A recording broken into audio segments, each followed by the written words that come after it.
Or be the first thing you think of when you think of a gift idea. But boy, when there is an issue and you need to put a fire out quickly, any kind of fire, this is what you're going to reach for. I just recently changed homeowners insurance companies. They sent an adjuster to my home to do a tour. And one of the questions he asked me is, do you have a fire suppressant system in the house? I said, I have Fire Gone. I have 4 cans of it. He said, can you show me? I did, and I showed him all the different places I have it around the house. He was like, okay, that's great. I'll check it off.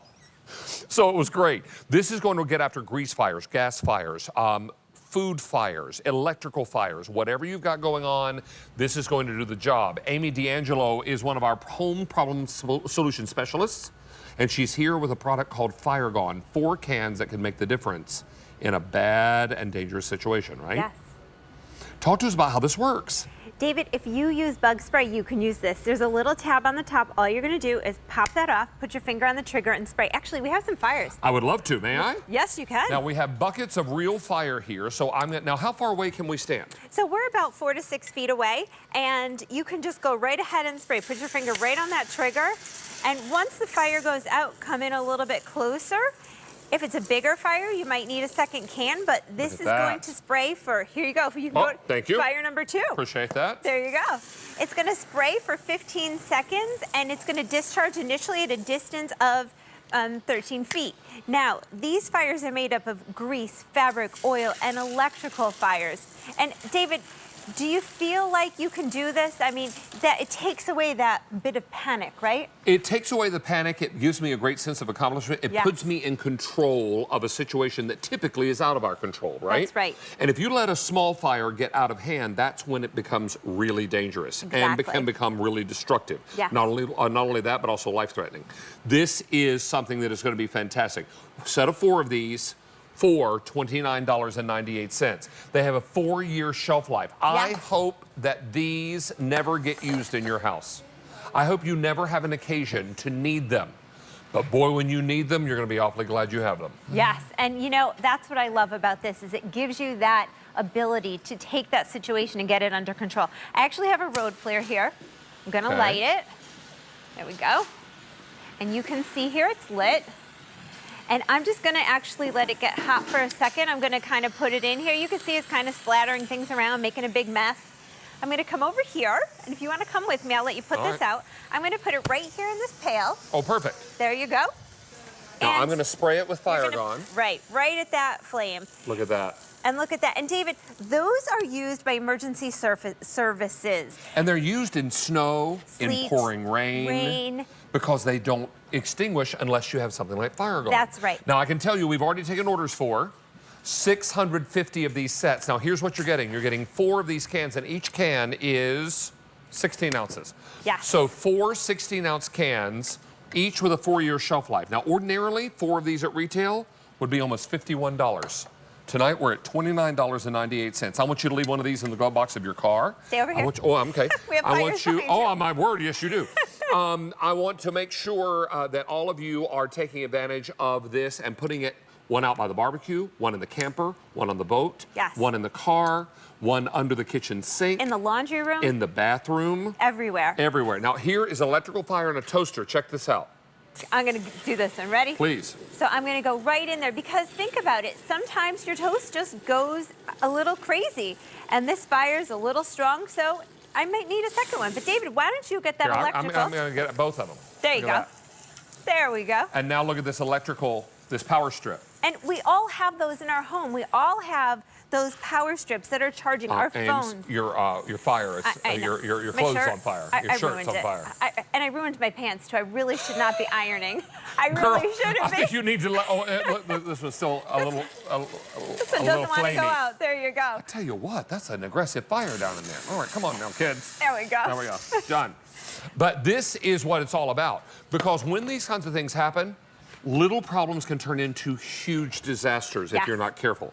This is why it's so important to have one of these. And you know what? If you're going to get 4 of these, sacrifice one of them to teach every person in the house how to use it. Yes. And you know what, David? I would love to actually do that and show everyone. Please, of course, please. But you want to keep them in your car. You want to keep them on your boat. You want to have them there. You know, it's Fire Prevention Month. October, October is. And it's also tailgating season.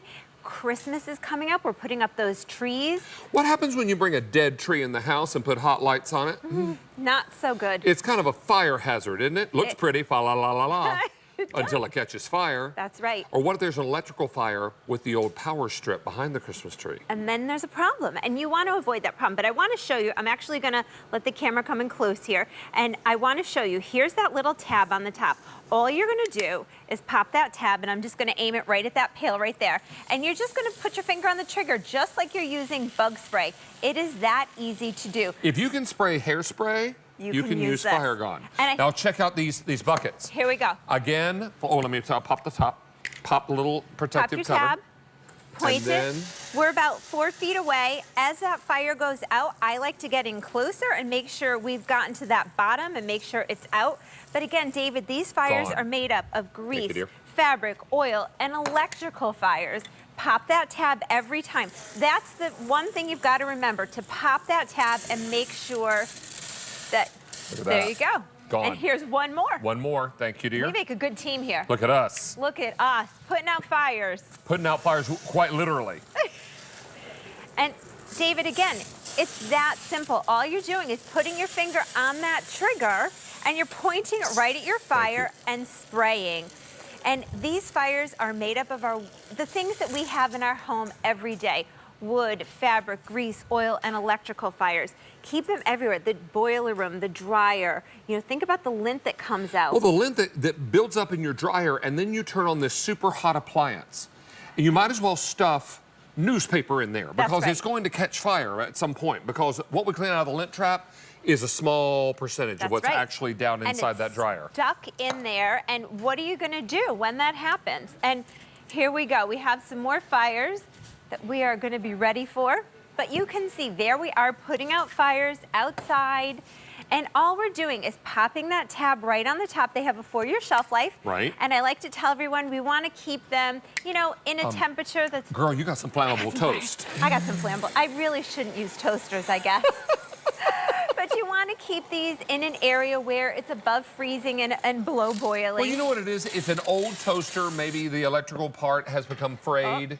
This is why it's so important, and it looks like that one still needs a little splash. You know, it's so hard to get in there. Oh my gracious, this is a wacky toaster. My fireman really has these going. Oh my word. But I'm going to light another road flare. And again, these you see on the side of the road by emergency services. I'm going to wave it around over here. You can see that that's lit. Because what they do at night, if you've ever come up on one of these after an accident in the evening, maybe during a winter storm or what have you, they've got these on the roadside, and it doesn't matter how much it's snowing or raining, not going to be a problem. No. But then how do you get a fire this strong extinguished? That's this right. is how, watch. And David, this is water-based. So if you get it on your hands, and actually I'm just going to spray a little on my hands, it's water-based. You're not going to have any sticky residue. You're not going to have any discoloration of your skin. Look at that, road flare is out. It's out. All you're going to do is clean it with... I think our toaster still needs a little spray here. Our toaster does. Tell you what, that's a mean toast up in there. All you're going to do is just take a rag and wash your hands. Now, if you get it on your cooktop, if you get it, you know, on your brand new stove, your brand new beautiful stove, don't worry about it. No discoloration. It's not going to ruin your pans. It's water-based. All you're going to do is wash it with a little bit of soap and water. Because you know what happens if a grease fire erupts in your kitchen and you throw water on it? It spreads. That's right. You throw water on an electrical fire because the cords behind the drapes are frayed and it catches your drapes on fire, it spreads. Water's not going to extinguish it. No. If you got a fire under the hood of your car and it's oil or gas-based, well, number one, if a fire breaks out under the hood of my car, I'm getting out of there and just letting it blow up. But I'm going to tell you this. If you got an opportunity to put it out, you need the right kind of suppressant. Yes, you do. And this is what it's all about. This is designed for all those types of fires. Don't run the risk. This is an illustration of what we use to make the fire, but also things that will burn, right? That's right. And David, think about it. We all use oil when we're cooking. We all use, you know, oil in our cars. Here's that electrical, fabric, wood, whether it's your knitting needles, your spoons, or just fire, you know, your Christmas tree, whatever that wood is. It's going to put all of these things out. What about your electric gas grill where there's lots of fat that's built up in the bottom and then suddenly it catches fire? That's right. And suddenly you're like, wait a minute. What I happened? can't throw water on this. No, because it'll make it worse. It's going to make it worse. I need That's something right. that will smother the fire. Right. This will smother the fire. This will do that. And you want to just be prepared, because I always say, always be prepared. I'm going to light this one more time. I've got a can for you Okay, right there. sure. I'm going to light one more road flare. Here we go. You can see it's lit, it's smoky, and these are hot. These burn really hot. You can see that flame. I'm going to take this one out of here. I'm going to put this one right in there. Okay, you come join me or back up over there. I'm coming around. Here we go. Wow, And check that out. look at that. And Gone. David, within seconds, you've got that under control. But you want to have these everywhere, and like you said, sacrifice one and make sure everyone knows how to use them. 1,500 are gone. It's great to have you back. Nice to see you. Thank you. Well, it's time for things that are merry and bright and awfully twinkly. Our favorite Rudolph, the red-nosed reindeer, Jane Rudolph Tracy, is up next with our value of the day, and all that twinkles is indeed merry and bright. I was just wondering, what is your favorite day of the Christmas holiday?